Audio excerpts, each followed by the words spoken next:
There is definitely a lot of code generation that you need to do for writing an operator or any controller for Kubernetes. And SDK and KubeBuilder both help with those tasks. You can absolutely do it yourself, and there's nothing wrong with that, but it can be overwhelming to maintain without some help. You can write an operator that targets any infrastructure. The nice thing about using Kubernetes as the target is that it has all this great infrastructure and a common language to talk about all these problems. You are listening to the Kubelist Podcast, a show interviewing project maintainers for CNCF Sandbox, incubating, and graduated projects. We'll discuss each project to understand where it came from and discuss the roadmap and plans to continue the project. Hi, I'm Marc Campbell. I publish the Kubelist weekly newsletter dedicated to Kubernetes and the CNCF ecosystem. I'm the founder and CTO at Replicated, where we enable cloud-native software vendors like Puppet, Harness, HashiCorp, Sneak, and many others to operationalize and scale the distribution of their modern on-prem software. Check us out at replicated.com. The Kubelist Podcast is brought to you by Heavybit, a program dedicated to helping startups take their developer products to market. For more information, visit heavybit.com. Finally, sign up for the Kubelist weekly newsletter and read previous issues at kubelist.com. On today's episode of the podcast, I'm joined by Evan Cordell from Red Hat. Evan is a principal software engineer and joined Red Hat via the acquisition from CoreOS. Evan was involved in the creation of the operator pattern and knows this problem well. The conversation was fun. It was a little more technical than most episodes. We really dug into the challenges of both shipping and consuming operators. There's a lot of work happening in the operator framework incubating project today, and Evan is leading a lot of this. I hope you enjoy this episode. Hi, and thanks for tuning in to another episode of the Kubelist Podcast. Today, I'm excited to have Evan Cordell on with me. Evan is a principal software engineer at Red Hat working on the operator framework project, and we get to spend the episode talking about Kubernetes operators. Welcome, Evan. Hi, thanks. Nice to be here. Awesome. So before we get started on the technical side, I'd love to hear a little bit about your background. How did you get into Kubernetes and specifically end up at Red Hat? Sure. Yeah, it's a bit of a long story, but I used to work at a health-related startup, and we started doing some Kubernetes things there, through which I found Quay, and I was looking to move to New York, and Quay.io, the container registry, is a team based out of New York. So I started working there when we moved up here. From there, Quay had already been purchased by CoreOS at that point. So I joined CoreOS to work on Quay. And then, over time, some of the priorities within CoreOS changed here and there. And so eventually, the original Quay team was sort of divided up to tackle different projects. And one of the things that we started working on was the operator framework related things. We didn't call it that at the time, but heavy focus on operators from CoreOS and supporting the distribution of Kubernetes that auto-updated Tectonic. Yeah, that's great. I know CoreOS did a ton of early work. In fact, it coined the term operator, and I'd love to dive into that. But specifically, we're here to talk about the operator framework. So before we do that, operator framework is currently an incubating project at the CNCF, but it's a little bit different than other projects, which are, one thing that you can run. It's a little bit more of an umbrella project, if I understand it correctly. How would you describe the project today? I think umbrella is a good way to describe it. There's two main components to it. It's the operator SDK that you use for writing operators, and then operator lifecycle manager for installing and updating and dependency resolution of operators. Most of the work falls under one of those two categories, but there's lots of subprojects for sure. Cool. So operator SDK helps you write an operator, and OLM, or the operator lifecycle manager, helps you run and operate them. Just in case anybody is unaware of the term operator, or there's a little ambiguity around what the term operator means, can you define that for us? Yeah, happy to. I mean, there's, I think, dozens of slightly different definitions. The original one from CoreOS is a controller that you run on Kubernetes that is in some way application specific. So the canonical example would be, an etcd operator is a controller that you install in Kubernetes that gives you new APIs to work on. Create an etcd cluster object in the kube API, and you get some pods running with your etcd cluster. And as far as operator framework is concerned, it's probably easier to think of it in terms of just a controller framework. We don't really know what the operators we're installing do, and we don't really care. So we have tooling to help you build operators that might manage operands like etcd, or provide some other service to the cluster as long as it's a controller with potentially some CRDs or maybe an extension API server. Yeah, and if I'm not mistaken, there's currently in the SIG app delivery special interest group, there's an operator working group that's trying to concretely define what an operator is. Are you involved in that at all, or are you paying attention to the work that's happening there? I was personally involved early on. They had some issues with their calendar. I don't know if that's been resolved, but basically I never knew when the meetings were going on. I think that that's been fixed since then, and I haven't dipped back in, but we are definitely looking to get more involved with that group.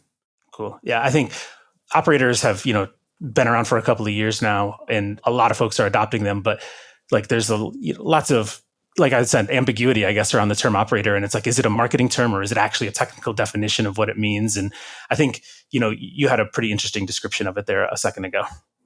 Yeah, I mean, to some degree, it's absolutely a marketing term, but to a different degree, it's absolutely a technical one. I think the problem comes with, on the technical side, there's lots of different ways you could define it and with different properties that you might care about.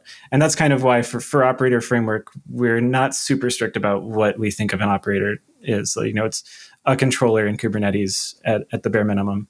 So let's dive in for a second into the operator SDK side of operator framework. This is a tool that helps me bootstrap and create my own operator. So is it like something that I just use one time to set up a project and then it gets out of the way? Or what services does it help me as a developer when I want to write an operator? Yeah, so in a lot of ways, it's similar to KubeBuilder. It's based upon KubeBuilder and controller runtime. So it gives you the similar, run once to scaffold, but then if you have changes that you want to make that you can express through its interface, then you can run it again, generate new things, make changes over time. That's kind of where it is today. There's another project, like I said, there's lots of subprojects in Operator Framework, but another one for SDK is the Operator Lib, which is a collection of common libraries for common tools that you might want to do something in your operator. So, managing the version of an operand or something like that, an update of a piece of software that it's managing. That's something that we're focusing more on now. So there's not a lot there yet, but that's kind of how you would use SDK over time after bootstrapping. And the reason for this is because, is it just really hard to create an operator? Lots of scaffolding and bootstrapping work, or where are the challenges if I just wanted to say, I don't need, operator lib. I have, Visual Studio Code and I can write Go code. I just want to go make my own operator. What are the challenges I'd have? There's definitely a lot of code generation that you need to do for writing an operator or any controller for Kubernetes, and SDK and KubeBuilder both help with those tasks. You can absolutely do it yourself, and there's nothing wrong with that, but it can be overwhelming to maintain without some help. Yeah, I think a lot of folks have written operators. I've written a few operators too. And there's also, like day 2 challenges of writing an operator where you want to move from, V1 beta 1 to V1 beta 2 or something like this. And there's some kind of crazy webhook stuff that happens inside Kubernetes in order to handle that transition.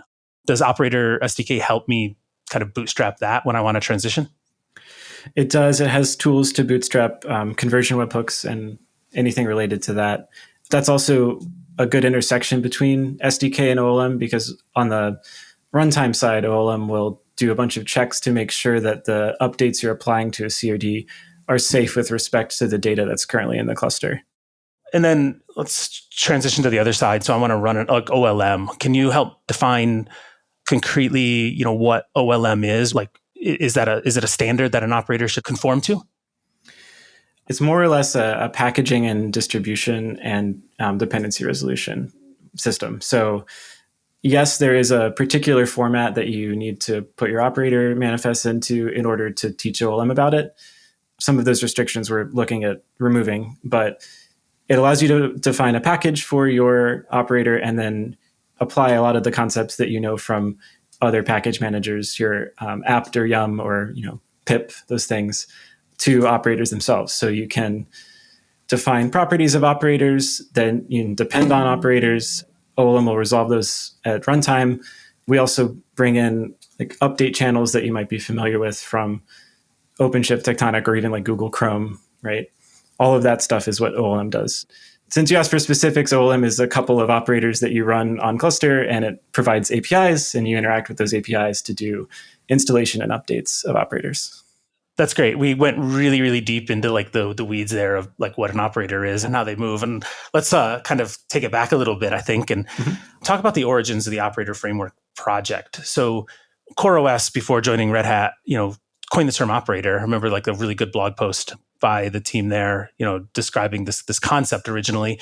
What was the inspiration for actually creating the operator framework project, not just the concept at CoreOS?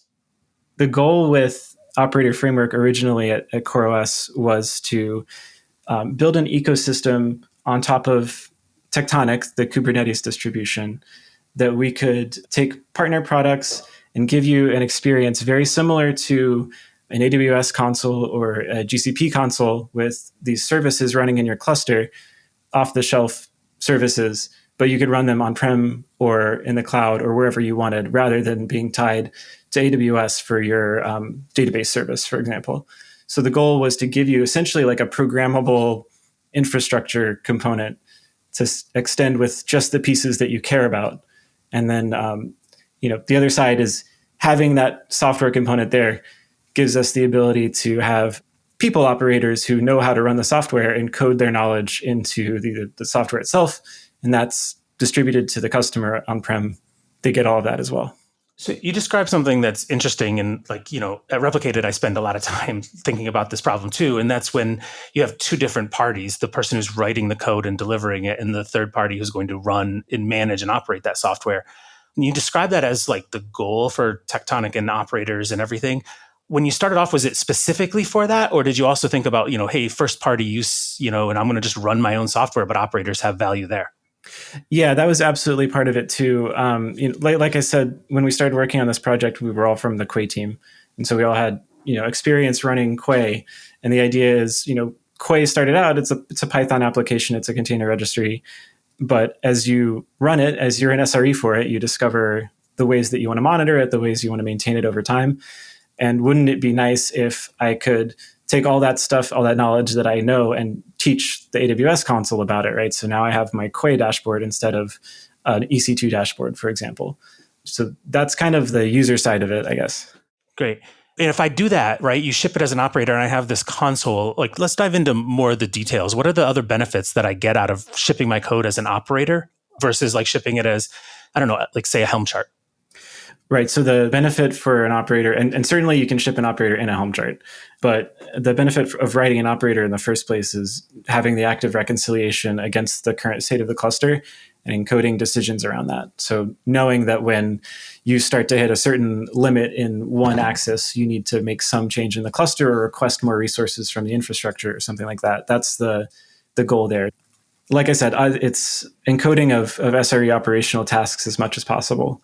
Great. Yeah, that makes sense. So operators aren't necessarily just a packaging format, but they're a runtime, and it leverages the fact that the Kubernetes API server is just constantly running 24/7. Yeah, exactly.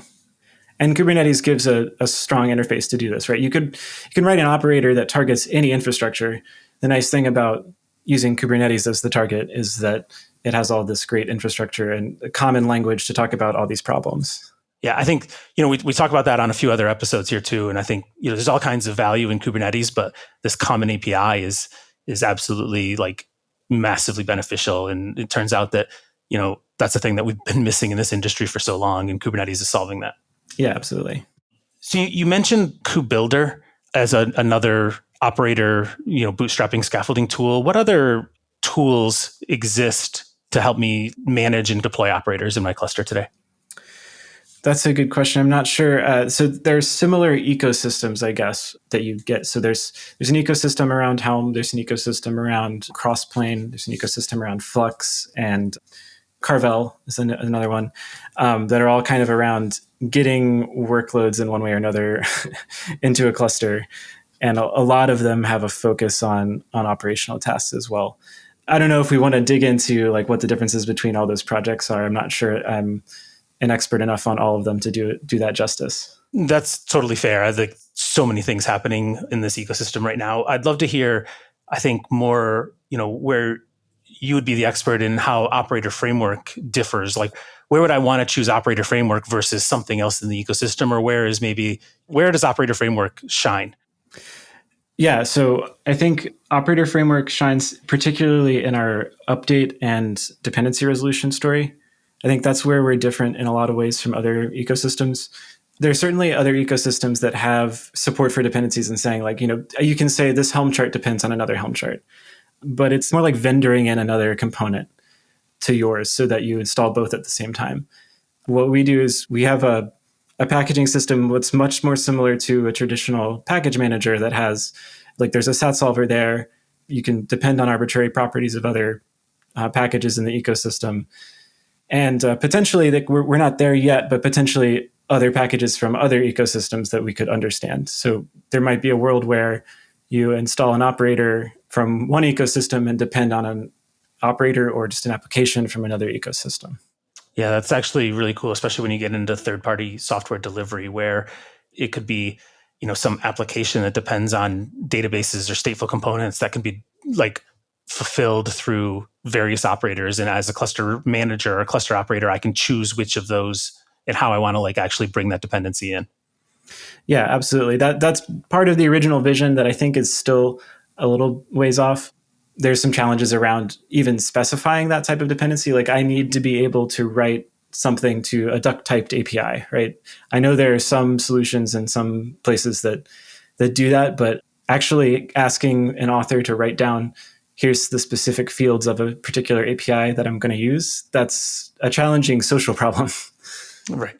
One question we just love to like dig into a little bit is just the tech stack that's around it. And I know as an umbrella project that may have different tech stacks, but like, yeah, what is the tech stack that the different projects in Operator Framework are using? Almost everything is written in Go. There is, a heavy reliance on upstream projects. So we've used controller runtime and Kube Builder, as I mentioned. We also use client Go for most of the OLM operators. We started looking at a couple of other CNCF projects, other projects, one of which is CNCF. We started looking at Rego from OPA as potentially being a data store for some of the things that we do. We also started looking at Qlang, which has been making some inroads in various Kube communities, but it's a great configuration language with a lot of nice properties that we could help with a lot of our validation tooling. That's great. So if Operator SDK and most of the framework is all written in Go, does that mean if I want to use the tools, I have to write my operator in Go also? No, you don't. So the packaging side is agnostic to whatever it's written in. The SDK side is supporting a small but growing number of ways to write operators. So there's some work going on right now to support scaffolding Java operators. And then there's also a couple of ways that you can take existing applications and sort of make very simple operators around them. So you can take a Helm chart and turn it into an operator so that, for example, an instance of a CR, I guess, corresponds to some instantiation of the Helm chart in the cluster. So that's a very simple lifecycle, but for some applications, that's really useful. And then another is an Ansible playbook-based one where you can load Ansible playbooks into this operator SDK framework and get operators to pop out on the other side. That's cool. Those operators handle like generally like the OLM side of it, then I assume, right? Installation and upgrading of it. But there's no magic that's happening that's going to give day two operations of that, like, whatever the database is or whatever the actual software was. Like is that really just around a path to allow that piece of software to really build a fully functional operator with deeper roots into the lifecycle? Yeah, that's the idea. The idea is, let's say you have some existing piece of software and you're looking to write an operator for it. You might start just by taking its manifest, its Helm chart, and turning that into an operator that knows how to stamp it out. And if you're comfortable with Ansible already, if that's something you do as part of your normal product lifecycle, you might be comfortable writing an Ansible playbook to do more lifecycle things that are specific to your application.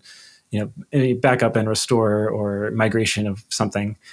And then the idea is that as you become more comfortable with the ecosystem, you can sort of fit in wherever you are. And if you are more and more comfortable with Kubernetes, maybe you'll start writing an operator in Go if you have the need to. There might not be a need to. Got it. So a lot of projects that we use, like CNCF projects, they're built and I execute and I run them. And so like the team that's building and creating that project is responsible for an implementation of it. And like there's all kinds of technical challenges there. But it sounds like you had a lot of challenges with Operator Framework because it's not just an implementation, but you kind of define the concept and you had to like create the market and the opportunity to say, operators are a thing and we have to convince you that this is a good pattern to follow. And now we also have an implementation of it. Yes. When you were doing that, that probably created all kinds of new and unpredictable technical challenges along the way. You've been doing it for a while now. I'd love to hear any stories or any specific challenges that you can remember. Yeah, absolutely. I guess one specific one that has only recently been resolved is around update safety for operators. So there's a certain set of operators that might need to do some work before they're safe to update, or after they've updated before they're safe to be updated again. And so the original model that we started with was we take the pod health as a corollary for whether the operator is running successfully. But what was happening is we had operators that were, had some amount of work to do before they were really ready, and they didn't want to report healthy in their pod status because they knew that marked the overall operator as healthy, and that would potentially enable another update to happen. And so just recently, we introduced some features that allow operators to reach out, back out, and tell OLM in another way that, hey, the pods are healthy. I'm still doing a bunch of work, though, so I'm not in an upgradable state. And that's really something that, it seems obvious in hindsight, but we only discovered it through people actually building operators and using the upgrade features and attempting to maintain these things over time.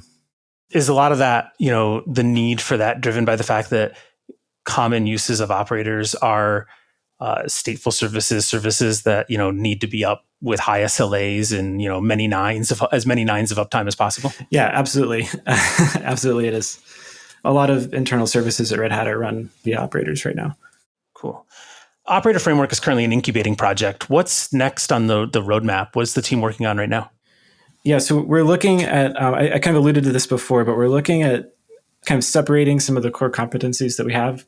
So safety around operator updates and installation is sort of one aspect of it. We've solved all of these other packaging and distribution problems. And we are starting to get requests of pulling in other ecosystem content as well. So one of the things we're looking at, and we've been having some discussions in the working groups and also in some of the upstream communities like SIG cluster add-ons, we're looking to make some of this more general so that if you can imagine, I like to use the analogy for persistent volume claims where you have multiple provisioners that know about specific types of content. OLM operators would be one type of content that it understands, but you could write a provisioner for other types of content and pull some of that in. And so we're looking at what it takes to sort of expand the ecosystem to meet some of the user needs that we're seeing. And that looks like that's going to include some new APIs that are more generic and potentially more in line with kube patterns that everyone's familiar with, like persistent volumes. That's pretty cool. I want to go back and kind of circle back and talk more about OLM. Mm-hmm. If I want to have my operator, if I'm an operator developer, I'm going to ship something and I want it to be compatible with OLM, how do I do that? Yeah, so it pretty much all happens through a single API, the cluster service version, which embeds a deployment spec for the operator itself. It also defines some of the RBAC needs for the operator. You take that manifest and you drop it into an image that we call a bundle image, and you push that to a registry somewhere.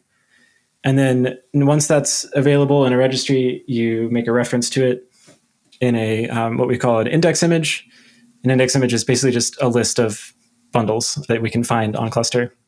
And then the index image is added to whatever cluster you're using. That tells OLM where to find all this content, what bundles are available to it for installation. And then when you make a subscription, the idea behind the API is that so you're subscribing an operator to updates either automatically or manually. And that tells OLM to look at these indexes you've made to find operators that match the constraints you've given and install them and keep them up to date. And so one side of it keeps checking for updates and installing them as they're found. The other side takes that API, that cluster service version, and instantiates that as a bunch of resources on the cluster that actually make up the operator. Okay. And are there requirements like, this works in Openshift and only Openshift? Or if I just have, a GKE or any cluster out there, will I be able to use OLM? Yeah, no, you can use OLM in any Kubernetes cluster. There are some Openshift specific features that happen automatically if you install it on Openshift. It comes in Openshift, but they're not things that you'd miss if you weren't running on Openshift, right? It's about integrating with the Openshift update mechanism in addition. So it's everything that works on OpenShift that's not OpenShift specific works fine on upstream kube. Okay, great. So let's talk about an example of an etcd operator. You brought that one up earlier. Mm-hmm. If I write an etcd operator, that operator will deploy etcd. And then if I, upgrade the operator, I don't have to worry about upgrading those instances of etcd because that's what the operator does. The operator keeps etcd updated. And OLM basically does the same thing then for the operator itself. So I kind of can now manage the state and the installation and the versions and everything of the operators themselves, which in turn manage the etcd in this case? Yeah, that's more or less how it works. I guess the caveat I'd draw is that you don't necessarily want an update of the operator to automatically update those etcd clusters because you have applications that are using that etcd API. And if there's a breaking change there, that might be a thing that you want to have control over. So those lower level rollout decisions are up to the operator author to decide what's best for the software it's managing. Got it. And so does operator framework include some kind of best practices, even if it's a, docs or a reference implementation or anything like that around, how I can handle that? And, maybe it's like, this etcd operator is deploying multiple instances of etcd and some of them should be upgraded and some shouldn't. How do I as a developer and how do you as the end user control that? Is that in scope of the project?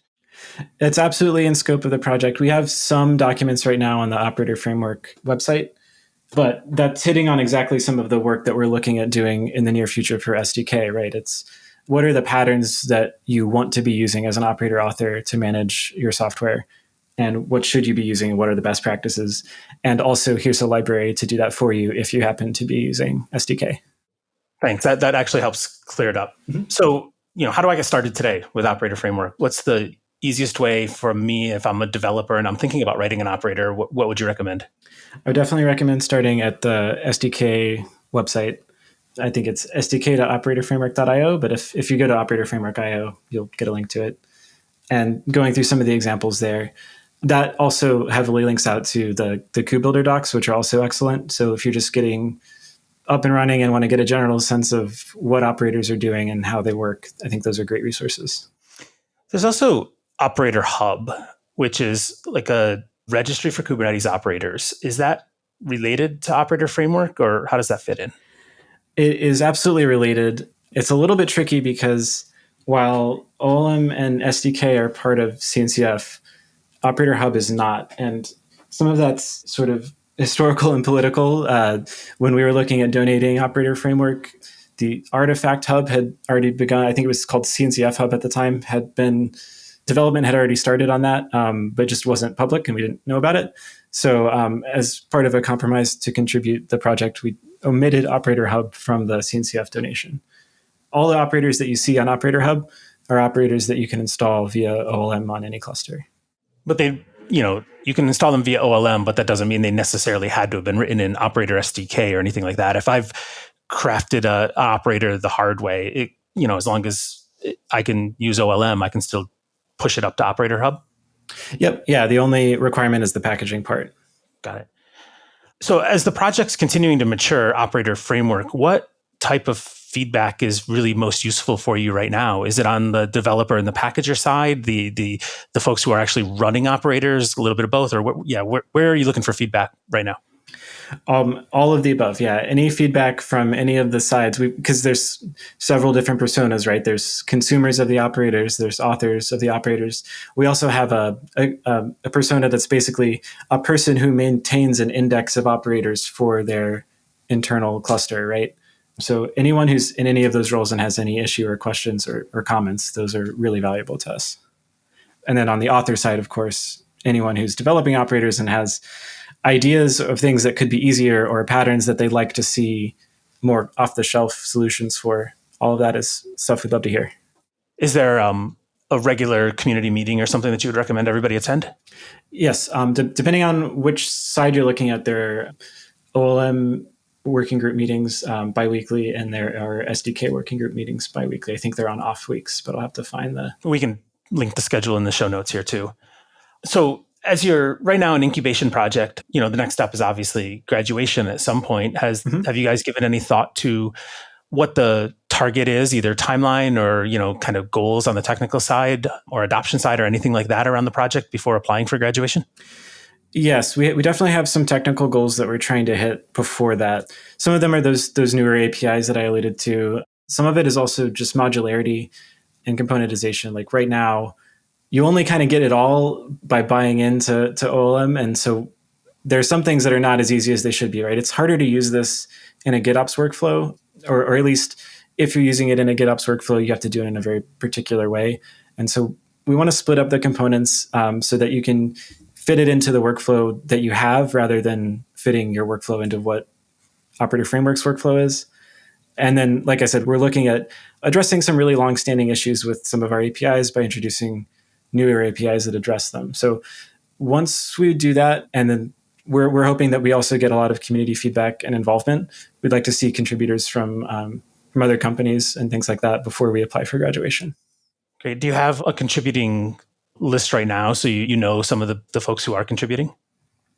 Yeah, the majority of the contributors are Red Hat and IBM, and there are a couple more here and there, but I think that's the majority of the contributions. Great. I'd love to talk for just a little bit about your job, Evan. You are principal engineer at Red Hat. Do you get to work on Operator Framework full time, or what do you do on a day-to-day basis there? Yeah, this is very internal Red Hat stuff, but I'm a pillar lead in the add-ons pillar for Openshift. And so the add-ons pillar is all about making sure that layered products run successfully and sell successfully on top of Openshift. And our strategy around layered products is essentially operators, because all the benefits we talked about, why you'd want an operator, that's also a benefit for shipping software to customers.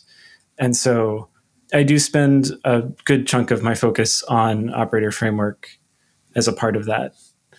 I tend to stay out of day-to-day feature shipping, though I do a lot of code review and a lot of design review and things like that for Operator Framework. So you spend a lot of your time leading the architecture direction of the project, or just operators in general? How do you split your time there? As needed, with whatever needs focus at the time. So one of the things we're looking at now, for example, is Hypershift. You might start to see some stuff about Hypershift around GitHub. And that's basically just a way of running lots of OpenShift's control planes on a single management cluster. Great. Let's actually dive into that a little bit. It's not something that I've ever really explored in detail. You said it allows me to run multiple control planes? Yeah, it does. The Hypershift project is you create one cluster of management nodes, and then basically you make as many namespaces as you want. In each namespace, you can install the control plane for OpenShift. And so all that does is it provisions its own set of guest nodes. So you have each set of nodes, worker nodes for each cluster is actually a separate node. You don't share worker nodes, so it's different from some of the other multi-tenancy solutions being discussed upstream. But you can pack a bunch of control planes all on one management cluster. It makes it really easy to spin up and fast to spin up new clusters. That sounds super interesting. I'm looking at the Hypershift repo right now, and I think there's the whole world of multi-tenancy in Kubernetes that there's a lot of future and unknown and great stuff happening here. How long has this project been around for? That is a good question. I want to say a little under a year, but under different forms and different names. So I know that some of this, a form of this has been used to provide OpenShift clusters in IBM Cloud for a while. Got it. Yeah, it looks super cool. I think it's a little off topic of Operator Framework because it's a little more OpenShift specific, but I think, it's relevant and interesting. So, and I think that's the goal of the podcast here, is just to talk about the Kubernetes and CNCF ecosystem. So, yeah. And one of the things that is very operator specific and potentially big impact on Operator Framework in the future is that we might want to start thinking about operators that know about more than one Kube API server. There could be a lot of benefits in architecting your internal infrastructure to have a management cluster and guest clusters, much in the same way we have kube system namespace and user namespaces, so that some infrastructure owner can install and run operators in the management cluster that provide the service to the guest cluster. So that's an interesting line of, research that we should be thinking more about. Yeah, and I know it's really, really technical and into the implementation details, but I actually want to go and spend a minute chatting about that. a challenge of operators today is that like they're cluster wide. I can't install an operator in a namespace, right? I need to install the CRD. So I need like cluster admin level permissions to get the operator installed. Do you know of any plans or like any future work around being able to limit the scope and being able to install an operator into a narrower scope, like a namespace? Yeah, this is actually a huge topic for us in Operator Framework right now. OLM actually started with the model that all operators would be namespace scoped and only have access to one namespace. And this was done at the time that a third-party resource or a CRD, all it did was register a global name in the cluster. So there was really no risk of any problematic interactions between operators in different namespaces. That, of course, has changed. And in addition to that, there are security issues with running your operator in the same namespace as the workloads if you need some distinction between levels of access within that, because anyone who can run a pod can now get the operator's permissions. So all that said is, we've been working with the existing operator framework community to sort of move over towards basically acknowledging the fact that all of these operators are cluster scoped and there's really nothing you can do about it because they use CRDs. I think that the Hypershift approach is a really interesting one. It doesn't really give you namespaced operators, but what it does give you is the ability to treat a cluster control plane far more ephemerally like you would a namespace. And that's also kind of some of the goals of several projects in the multi-tenancy working group, all of which I think are interesting, but none of which seem like they're going to be in tree anytime soon. So for now, I think we're kind of setting our eyes on the Hypershift approach. And, we would love there to be some great upstream solutions that solve this problem, but I don't think there are any on the near-term horizon, at least.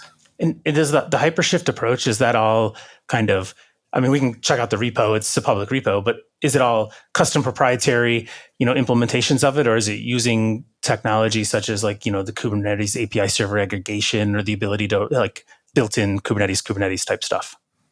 Yeah, everything is open. There's nothing proprietary, and it's all a derivative of OCP, which is also all open source. So, I don't know that I know the product plans. Will there be like a unsupported version of Hypershift, like an equivalent to OKD, which is the sort of upstream of OCP? I don't know. There's no special sauce. There's nothing proprietary. Yeah, that's super cool. I think, Openshift is often looked at as like the enterprise distribution of Kubernetes, but there's definitely some really cool stuff happening there. And it's driving, obviously, like you just showed, it's driving a lot of the operator technology too, in the architecture and the roadmap there.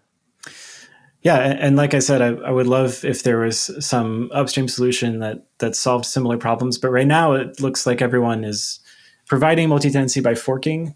And from what I've seen of the SIGs related to this, it doesn't look like much of that is going to be would be accepted as patches anytime soon. Great. So when we think about app delivery, kind of move the conversation up a little bit here. When we talk about app delivery, operators are amazing. And we talked about like where you think the roadmap of operators is going to go. But what do you see like far out in the future of Kubernetes that you see sometimes? Folks talking about in these SIG meetings or in the community meetings, and you're like, yeah, that's actually going to just change the way that we're doing like app delivery specifically on Kubernetes. Is there anything that you've seen around that? Well, I don't know if this is representing other opinions or not, but one of the things that seems like we're headed to overall is being able to treat the entire control plane and set of content that we deliver more like a container. So I haven't seen anyone explicitly talking about this anywhere, but to me, it seems like we're on the path towards whatever the cluster level equivalent to a Docker file would be, right? Like, these are the APIs I want available. These are the applications I want running. Go make it happen for me. That, to me, it's at least an interesting line of thinking given the current, state of the world in Kubernetes architecture. Interesting. How does that compare to Git Ops? Because, in theory, I could sort of get that today if I set up a cluster and put a Git Ops operator inside it, and then I could just say, okay, here's some CRDs. I'm going to push them to the Git repo, and then they're going to deploy. How does like what you just described differ from that? It's fairly similar. I think the thing that is missing is that right now you're kind of on your own to stand up that cluster, right? You need new nodes, you need new control plane pods, you need networking and all that. So I don't know if it makes sense to even consider that as part of Kubernetes proper, but it seems like there's maybe some layering that could happen here so that that's not as much of an issue. Oh, that's cool. And there's definitely some cool, other work happening around cluster API that we could probably leverage to get there. Yeah, absolutely. Evan, another question I'd love to dive more into is the community involvement, right? Red Hat's a big company, and I'd love to hear, what it's like working at Red Hat, but focus completely on open source, like what the challenges are, what like the fun is, and what the opportunity is there. Yeah, that's been an interesting process specifically for Operator Framework because Operator Framework started out as a closed source proprietary project in CoreOS.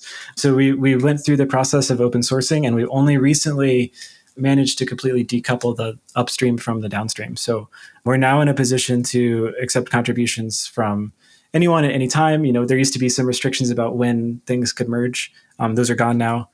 And we're really shifting focus to make sure that the development and the design all happens upstream first. So anyone can come with a suggestion or proposal.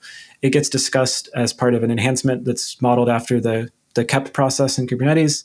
That's the same for whether the need sourced internally or the need sourced in the community. Everyone goes through that process. It receives reviews and discussion and gets scheduled for work by the team. And we basically treat the set of things that the Red Hat team works on as sourced from both. But of course, anyone who's willing can pick up any work that's in the project and contribute. Were you involved in the process from taking it from a proprietary project to open sourcing it and then ultimately applying and putting it in the CNCF? I was involved in some of the open sourcing, although that wasn't much more than, clicking make public on GitHub. I was less involved in the CNCF application process. That was mostly Aaron Boyd and Diane Mueller, who handle a lot of the community things for Red Hat. Yeah, I think there's a lot of people, that I suspect have projects that they want to make public, but there's, as a developer, they're like, oh, I'm going to clean this little bit out before I do. This part's a little embarrassing. Do you have any advice to somebody who has a project that hopefully in a couple of weeks or a couple of months, they're going to make public? I mean, none of my personal projects have ever really taken off. I'll say that as a caveat that this is not necessarily advice you want from me, but I tend to just default to everything being open. If I've been hacking on something, I'll just throw it in a GitHub repo so that I can share it with folks I think might be interested. And I don't really worry about whether the code looks perfect or the modules or interfaces are exactly what I think they should be to start with. I think early feedback is better. Yeah, I completely agree. It's like, look, software's hard, and building it out in the open and getting feedback is so much better than waiting for it to be perfect. Absolutely, yeah. Cool.